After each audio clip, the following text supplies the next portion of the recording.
ганц хоёр дуучин зүгээр санал болгож ирсэн. Тухайн үед тэр дуучид бол анзаараагүй. Ойхон сэтгэлийг чинь олж харлаа.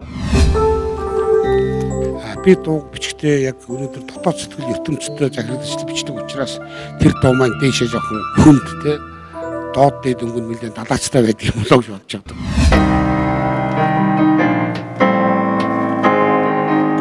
Өөрийгөө ялан дийлж чадсан хүн бол магадгүй тэр хүн бол бурхан баг.